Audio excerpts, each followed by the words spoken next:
Tochukwu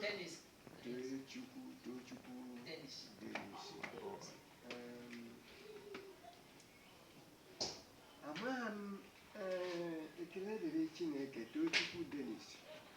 anyị na-enye Chineke ezigbote ekele kemgbe 3 or